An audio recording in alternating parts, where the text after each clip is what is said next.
السلام عليكم. اليوم غادي نحكي لكم واحد القصة. هاد القصة اللي غريبة شوية، اللي كتحكي على الخيانة الزوجية، ولكن مع واحد الشخص اللي غريب. غادي نهضروا على الإهمال والعواقب ديالو الخايبين بزاف في العلاقة الزوجية. غادي نبداو القصة ديالنا بواحد المرأة اللي سميتها ليلى. هاد ليلى هي واحد المرأة في البداية ديال الثلاثينات ديالها، مزوجة. الشخصية ديالها حنونة وهادئة، كيعجبها تصنت الأغاني الرومانسية. هي واحد الإنسانة حساسة وعاطفية ورومانسية بزاف، العكس ديال الزوج ديالها اللي الشخصية ديالو خشنة وما كيعرفش المعنى ديال الرومانسية. هاد ليلى ديما حزينة وكتعيش واحد الفراغ عاطفي كبير بزاف مع راجلها. كيف ما قلنا، الزوج ديالها سميتو ياسين، هو واحد الراجل ناجح بزاف في الخدمة ديالو، ولكن العواطف ديالو باردين. كيبغيها بطريقته الخاصة، ولكن عمره ما عبر ليها ولا قال لها كلام زوين ولا حسسها باللي هي مهمة في حياته. ديما البرود بيناتهم.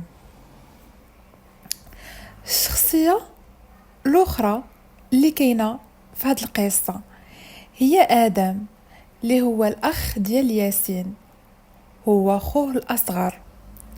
هو واحد الشاب اللي زوين بزاف، طويل، عينيه كبار، وعنده واحد الشخصية قوية بزاف. هو واحد الشاب اللي رجع من الخارج بعد سنوات، كانت مدة طويلة في الخارج ورجع مثقف بزاف وحساس، كيعرف يسمع ويفهم مشاعر ديال الناس الاخرين، وكيعرف يهضر وكيعرف يجذب الناس ليه.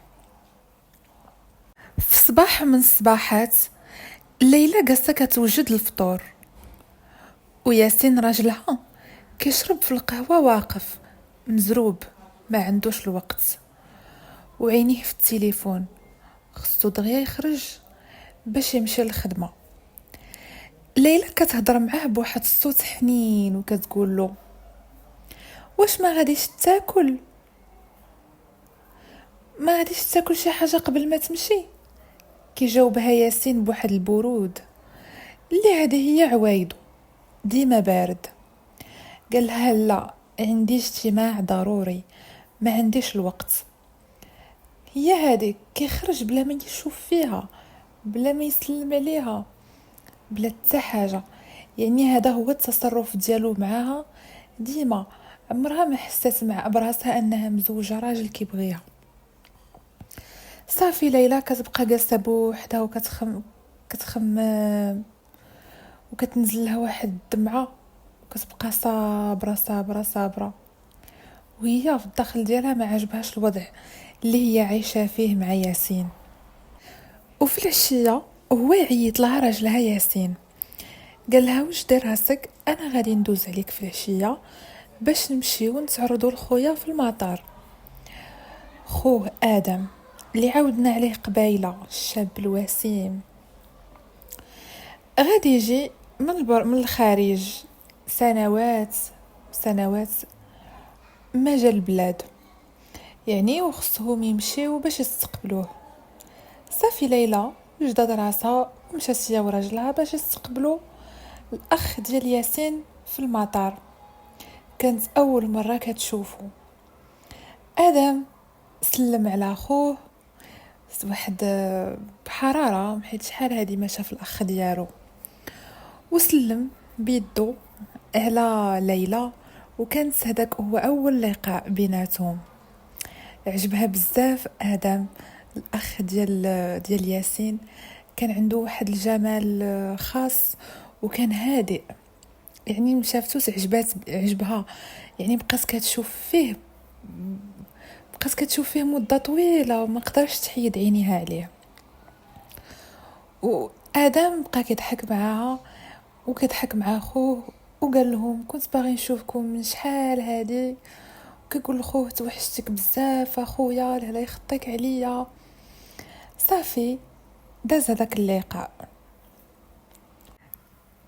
ادم غادي العطله ديالو غادي يدوزها عند الاخ ديالو ياسين.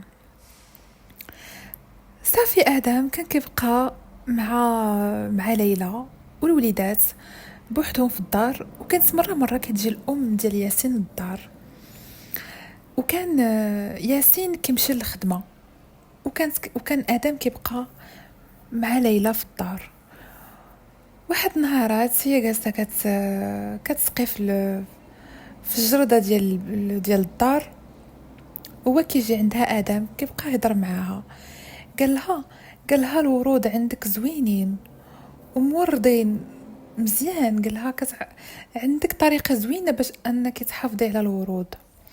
وهي تجاوب ليلى كتضحك كتقول له يمكن هادشي الوحيد هي ديال الحاجه الوحيده اللي كنعرف نديرها وكنعرف نتهلا فيها.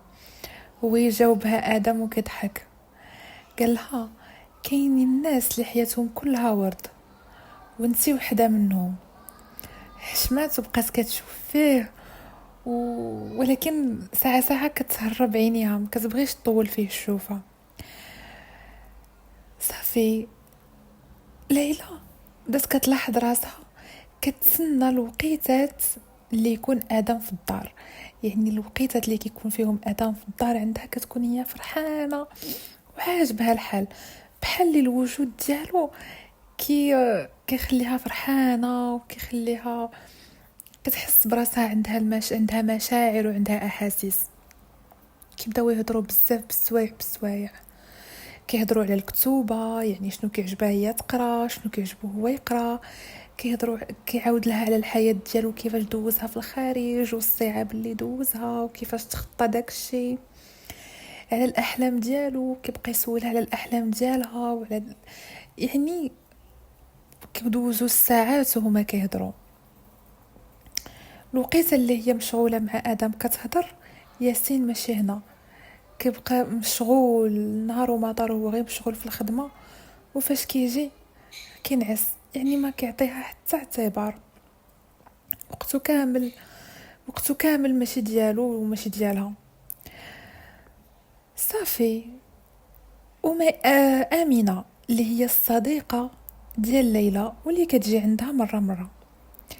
واحد الصديقه ديالها لاحظت باللي ليلى تغيرات ملي جا ادم، ولات فرحانه ولات كتضحك عكس كانت غير مهمومه وهذا.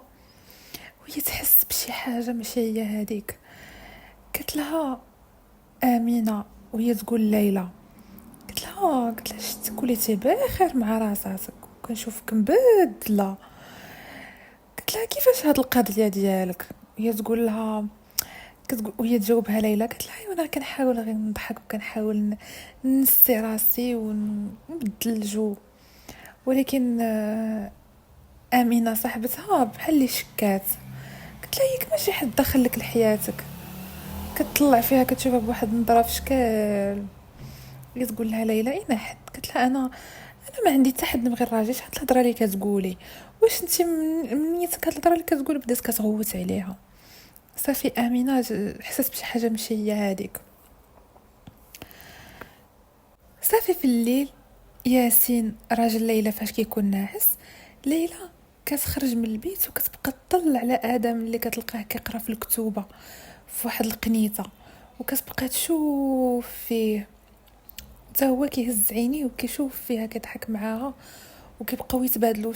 هي كتشوف فيه وهو كيشوف فيها، يعني كيهضروا غير بعينيهم، يعني بعينيه قالوا كل شيء. حتى لواحد النهار من النهارات هما كيهضروا ليلى مع ادم، هو يعترف ليها قال لها انا كنبغيك. وهي تجاوبه وقالت له حتى انا كنبغيك، وباللي قلبي ما بقاش كيسمع لعقلي، وانت بوحدك اللي كتفهمني. ليلى وادم مشاو للبالكون كيهضروا، وياسين ناعس في البيت. ليلى كتشوف الشتا اللي كاسه كتصب وكتهضر مع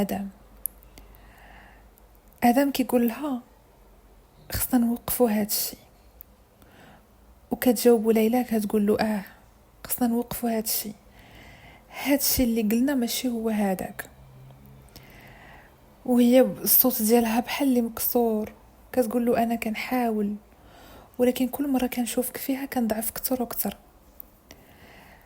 ادم كيحاول يقرب منها، قال لها انا كل يوم كنكذب على راسي وكنقول هذا غير اعجاب، ولكن هذا الشيء اللي بيني وبينك سميتوش اعجاب، سميتو حب. بقات بيناتهم واحد اللحظه ديال الصمت طويله، وبداو كيقربوا من بعضياتهم وكيمدوا لي يديهم، ولكن في واحد اللحظه كيتراجعوا. هي كتهرب وهو حتى هو كيمشي كيهرب، يعني ما خصهمش يغلطوا.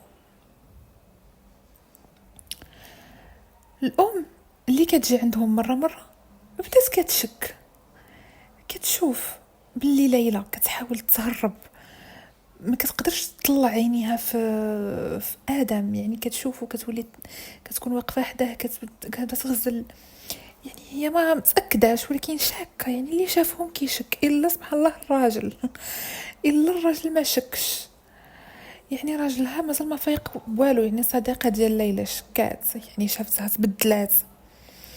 الام حتى هي شكات، شافت البنت يعني فاش كيكونوا كيهضروا واقفين حدا بعضياتهم ولا شي حاجه، كيكون يعني اللي شافهم يعرف ان دوك الجوج كيبغيو بعضياتهم، يعني واخا ما كاين والو. الا ياسين، يعني باش تعرفوا الدرجه ديال البرود والدرجه ديال اللي ما مسوقش لمراتو لواحد الدرجه اللي كاع ما كتصور. صافي حتى لواحد النهار وهي هي ليلى، صافي ادم ما بقاش قادر على هادشي، ما يقدرش يخون خوه. هي بصح ما كانتش واحد الخيانه جسديه، ولكن كانت واحد الخيانه بالمشاعر بالاحاسيس، يعني كيبغي مرات خوه ومرات خوه كتبغيه، يعني كاينه واحد الخيانه داخليه، كايناش واحد الخيانه خارجيه ولكن داخليه. صافي ما قدرش يزيد يتعمق في هذا الشيء، محيت كتبقى مرات خوه. صافي قرر باش يسافر ويهرب بالمشاعر ديالو. صافي ليلى هي كتقول له صافي غادي تخليني بوحدي، كيجاوبها ادم وهو كيبكي، قال لها انا خصني نضحي باش بقاي معزه مكرمه في دارك، وباش هاد العائله ما تشتتش، وباش انا ما نخونش خويا وما نخونش الثقه ديالو فيا.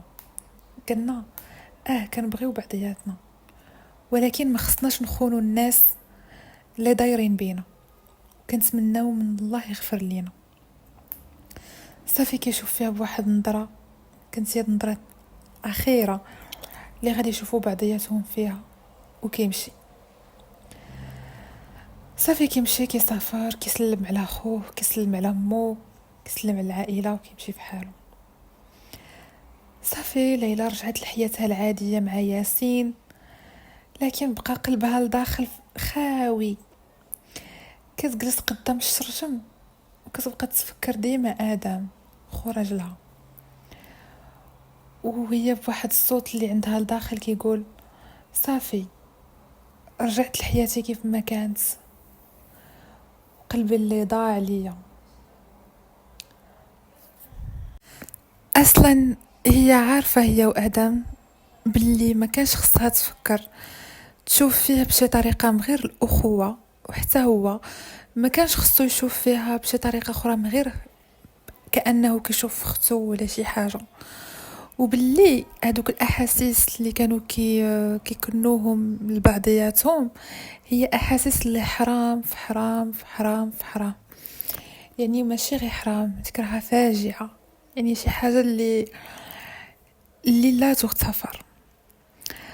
صافي بقاو هي كطلب من ربي يغفر ليها على داكشي اللي حست به، وحتى هو بقى كيطلب ربي اللي يغفر، يعني كيطلب الله الهدايه والغفران على داكشي اللي حس به. وكتكون هذه هي القصه ديالنا.